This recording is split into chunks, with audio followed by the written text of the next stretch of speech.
The topic we will be discussing in this video is abnormal breathing pattern. इस session के अंदर हम लोग total 4 abnormal breathing pattern discuss करेंगे. The first one is apneustic breathing, the second one is Biot's breathing, the third one is Cheyne Stokes breathing and the fourth one is Kussmaul's breathing.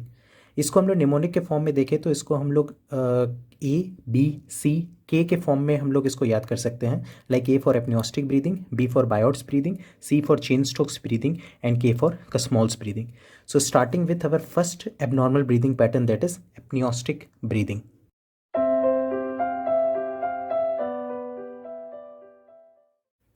Now coming to the first abnormal breathing, that is the apneostic breathing.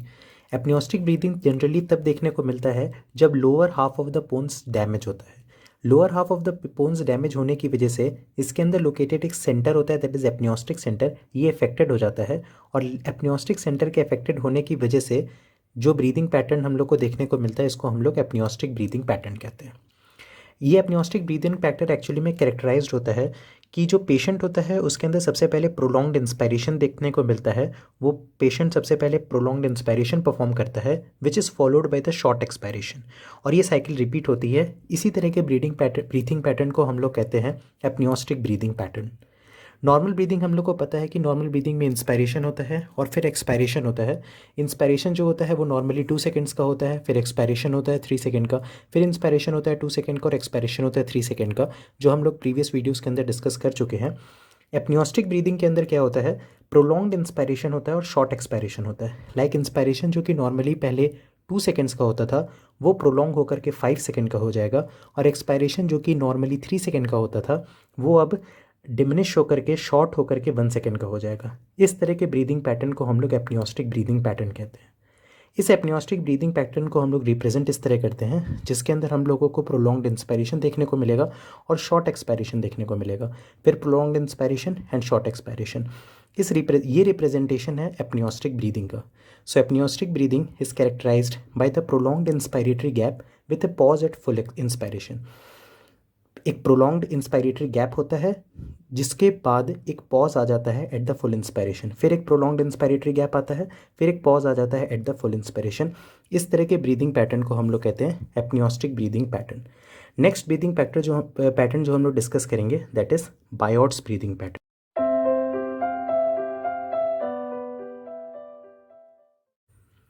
Now the next breathing pattern is Biot's breathing pattern, जो कि generally उन patients के अंदर देखने को मिलता है जो कि सफ़र कर रहे होते हैं by the lesion which is present at the level of medulla oblongata, या फिर ऐसे पेशेंट जिनके अंदर कोई एक्टिव न्यूरोलॉजिकल डिजीज़ प्रेजेंट होती है. इन पेशेंट्स के अंदर जो ब्रीदिंग पैटर्न देखने को मिलता है that is the Biot's breathing pattern. Biot's breathing pattern का कैरेक्टरिस्टिक ये होता है कि ऐसे पेशेंट जो है वो सबसे पहले शैलो रेस्पिरेशन तो परफॉर्म कर ही रहे होते हैं, बट इस शैलो रेस्पिरेशन के बीच में unpredictable period of the apnoea भी प्रेजेंट होता है. एपनिया एक ऐसा कंडीशन होता है जिस समय पेशेंट ना इंस्पायर कर रहा होता है ना एक्सपायर कर रहा होता है. तो पेशेंट शैलो रेस्पिरेशन परफॉर्म कर रहा होगा जिसके बीच बीच में unpredictable period of the apnoea, मतलब ये जो पीरियड ऑफ एपनिया है वो या तो बहुत लॉन्ग होगा या तो कभी कभी बहुत ही शॉर्ट होगा या तो फिर और शॉर्ट होगा या तो फिर लॉन्ग हो जाएगा. मतलब ये जो पीरियड ऑफ एपनिया होता है वो अनप्रेडिक्टेबल होता है. मतलब पेशेंट शॉलो रेस्पायर करेगा, इंस्पायर एक्सपायर करेगा और फिर बीच में एपनिया आ जाएगा. ये एपनिया का पीरियड लॉन्ग शॉर्ट कुछ भी हो सकता है. फिर शैलो रेस्पिरेशन परफॉर्म करेगा और फिर एक पीरियड ऑफ एपनिया आ जाएगा जो कि फिर से वंस अगेन लॉन्ग या शॉर्ट कुछ भी हो सकता है. तो unpredictable period of the apnoea present होता है बिटवीन द शैलो रेस्पिरेशन. इस तरह के ब्रीदिंग पैटर्न को हम लोग कहते हैं Biot's breathing pattern. After this we will be discussing the Cheyne Stokes breathing pattern.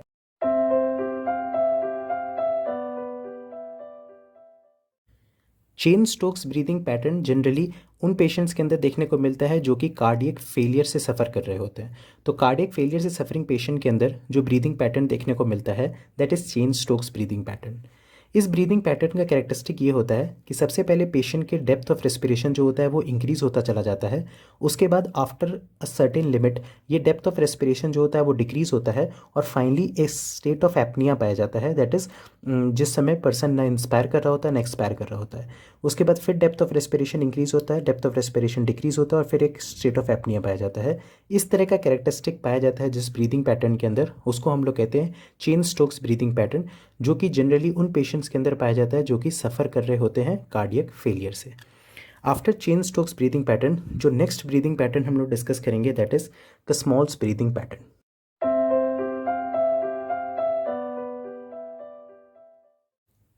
Kussmaul's breathing pattern generally उन पेशेंट्स के अंदर पाया जाता है जिनके अंदर कुछ ऐसी कंडीशंस पाई जाती हैं लाइक मेटाबॉलिक एसिडोसिस या फिर डायबिटिक कीटो एसिडोसिस। इन डिसऑर्डर से सफ़र कर रहे पेशेंट्स के अंदर जो ब्रीदिंग पैटर्न पाया जाता है उसे हम लोग कहते हैं कसमॉल्स ब्रीदिंग। नॉर्मल ब्रीदिंग जो कि नॉर्मल रेस्पिरेशन होता है जिसके अंदर नॉर्मल इंस्पिरेशन और नॉर्मल एक्सपायरेशन होता है, जिसके अंदर टाइडल वॉल्यूम 500 मिलीलीटर का होता है। कसमॉल्स ब्रीदिंग के अंदर ये जो नॉर्मल ब्रीदिंग होता है वो बहुत ही ज़्यादा लेबर्ड और डीप ब्रीदिंग होने लगता है। Means Kussmaul breathing is characterised by the very deep laboured regular breathing. Regular तो होगा ही लेकिन वेरी डीप और लेबर्ड ब्रीदिंग होगा। और इसलिए इस कसमॉल ब्रीदिंग को हम लोग रिप्रेजेंट कुछ इस तरह करते हैं क्योंकि इसमें हम लोग को दिख रहा है कि जो ब्रीदिंग है वो बहुत ही ज़्यादा डीप हो रहा है और बहुत ही ज़्यादा लेबर्ड या फिर मतलब बहुत ही ज़्यादा ताकत लग रही है ब्रीदिंग करने में। So it is known as very deep laboured regular breathing. तो इस तरह के ब्रीदिंग पैटर्न को हम लोग कहते हैं कसमॉल्स ब्रीदिंग पैटर्न। इसके बाद हम लोग सारे के सारे ब्रीदिंग पैटर्न जो कि हमने पढ़े आज that is apneustic breathing pattern, Biot's breathing pattern, Cheyne Stokes breathing pattern और कसमॉल्स ब्रीदिंग पैटर्न, इनको हम लोग अब समराइज करेंगे एक चार्ट के अंदर।